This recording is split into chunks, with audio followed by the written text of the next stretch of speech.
Greetings, Musto0063 back again to continue on with Mega Man The Wily Wars, and it's time to take on the third and final Robot Master, Mega Water S. Now, as with the other two stages, apologies for potentially ruining anything by saying I'll get another opportunity to talk about stage strategy a bit later, but I'd like to talk about something else. Now first off, doesn't that look awfully like Green Hill Zone in the background there?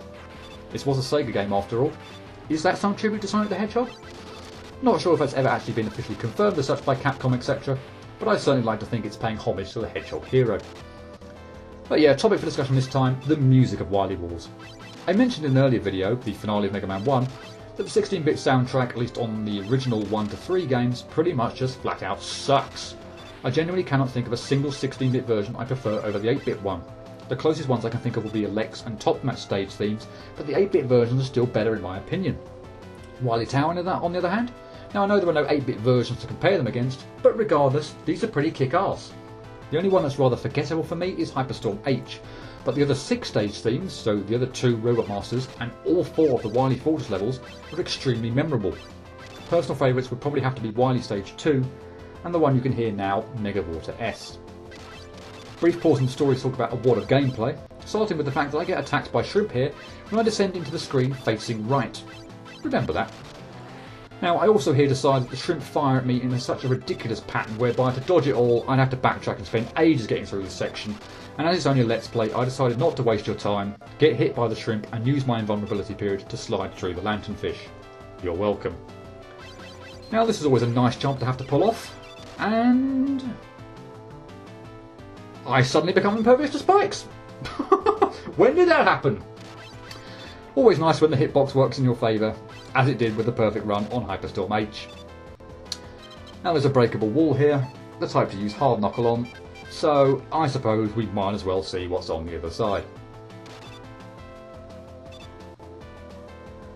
It's another, for me anyway, unlikely to ever use energy tank that I decide to invest some time in to collect, for some reason. Wait for all 3 small frogs to morph into one, much like they've just done here, then avoid hitting them, and you'll easily take out the croaker. Then have a nightmare getting back out of the screen, including nearly jumping onto one of the spikes. Fail! Fail again. And again. And whoops! Then you'll finally get it right. Yay! Anyway, briefly back to the music. The Wily Tower boss theme is definitely one of my favourites. I actually prefer Mega Man and Bass's and Mega Man 3's boss fights, but still, awesome boss theme, love it.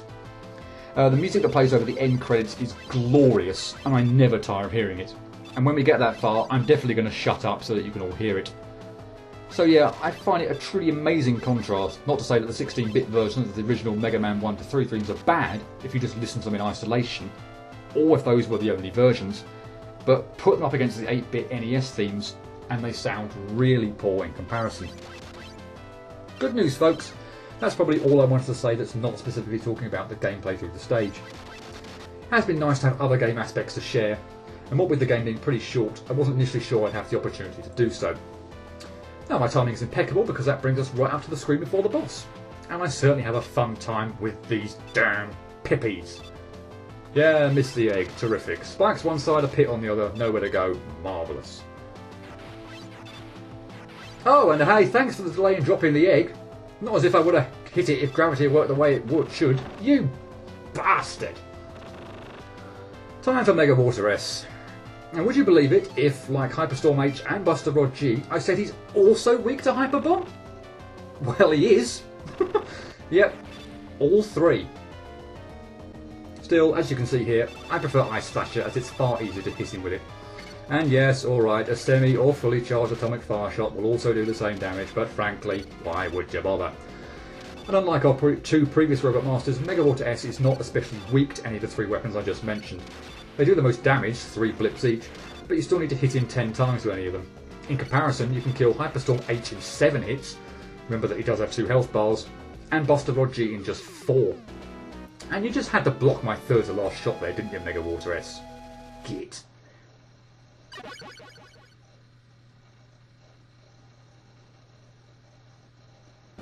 So, yeah, let's not beat around the bush. By virtue of discussing very little about the stage, you would have all assumed that a perfect run would be forthcoming. And you're all correct. Pat on the back for each of you.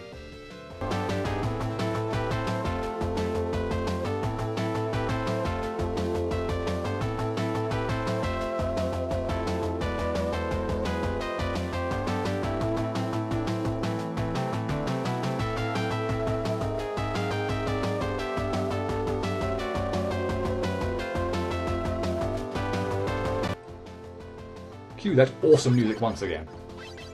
We start out in a screen with Mega Man 1's spine enemies that of course can't be killed with a Mega Buster, but can be frozen. I recommend not freezing this spine on the very right hand edge of the platform. You probably can make the jump anyway, but why make things more nerve-wracking? A croaker to deal with, pay attention to the flight of the frogs, remembering that water physics will slightly lengthen their jumps. No jumping over this croaker, however. Wait until the tiny frogs are on the ground, or at least until you have a clear jump when the frogs aren't going to be jumping back at you. I wouldn't bother with the tiny frogs at all, unless of course like me you've already killed the croaker and want to move on quickly. The fact that eventually the three frogs will become one make it easy to avoid them. Now don't be fooled, the screen isn't as empty as it seems. Giant needles do appear, but if you know they're there, non-atrocious timing will be all you need. Wall shooters and screw bombers from Mega Man 1, keep right and take out the wall shooters first, then take out the completely harmless as long as you keep to the right screw bomber. Now this time I enter the lanternfish screen facing left, and no shrimp appear at the very beginning. Useful tip, although believe me, it's not the first two that ultimately the problem. Oh look, another drop 1-up. The curse is a lie I tells ya. Now I kind of skated past it there, but the trick to getting through here unscathed, provided you don't get a bollock shrimp pattern, is to take out as many shrimp as possible by shooting through the wall. And that's before the lanternfish even appears on screen. Once he does, just try to take out the shrimp as best you can, and to be honest, hope they don't duck down below floor level and then completely screw you over. This section was a complete pain and the cause of about 75% of my failures. Now I mentioned this jump on the Let's Play run, not a nice one to have to pull off, especially coming so soon after getting by the lanternfish. In some ways the one mess up I had here was the most infuriating of the lot. Ugh. Some bladers here which really shouldn't pose too many problems. Try to kill the bottom one before making your way over to the left. The top two won't get anywhere near you if you then run in that direction. Now, I recommend waiting until the Crazy Cannon changes his shot direction before fully climbing the ladder. It'll be the customary 6 shots. You can then stand on the ladder, jump and shoot the thing without any fear of the upward-downward arcing pellets hitting you. Try to shoot these bladers through the walls. If you don't, you'll have less time to deal with them once you've slid under the low-hanging ceilings. And it goes without saying, take the upper path here. Watch out for the giant mechanical piranha fish, bait it out, then wait it's on its way down and jump over the pit. Pretty simple. For this screen, kill the shell enemy first, then the wall shooter, then the prop top, or at least that's the order I take them out. Probably mostly because it means I don't have to spend time ascending and descending the ladder, but at any rate, none of them are particularly threatening. Pippi's in the screen with the boss door, just the way I want to end the stage. What advice can I really give? Hit the eggs or you'll be sorry. Or I'll be sorry. Twice. Now, I was rather cocky there and positioned myself at a distance away from the Pippi that I thought any dropped egg would land in the pit. And if you'd like to employ that strategy, especially if you're not confident hitting the eggs, be my guest.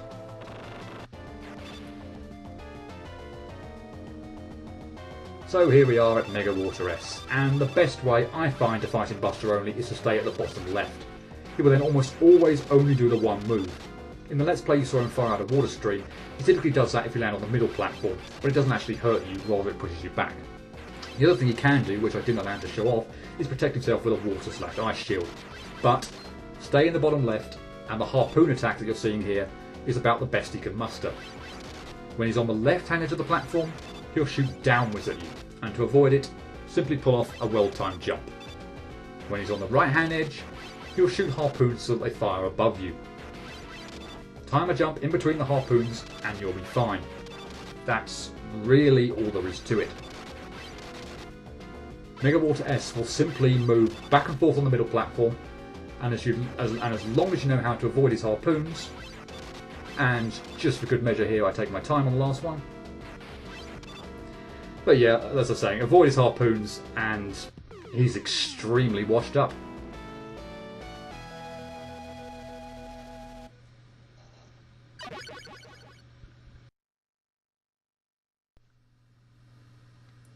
And with that, I've achieved a clean sweep of perfect runs on Wily, Tower, Robot Master stages.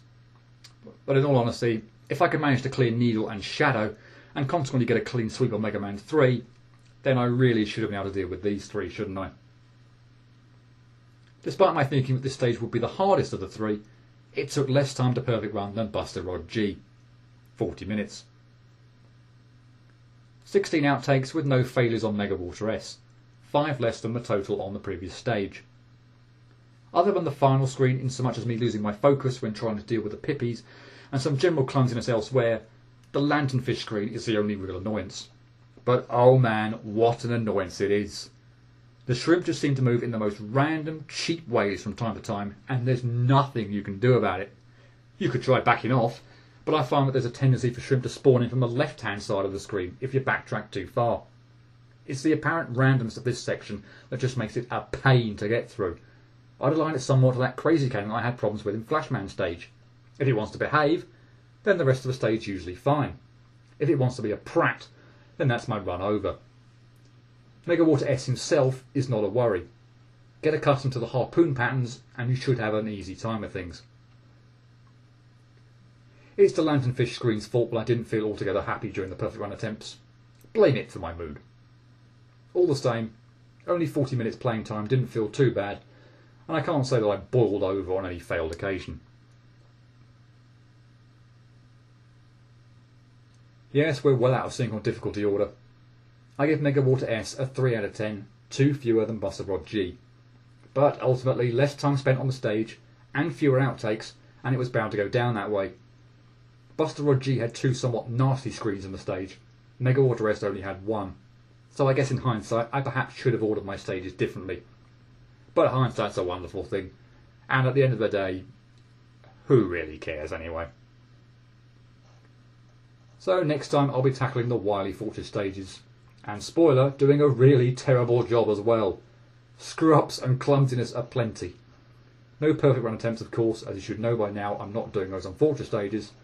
But if you ever watch these videos and think, I'm doing a pretty good job, but it would be nice to see some mess-ups every now and then, well, the next video is definitely for you. Cheerio.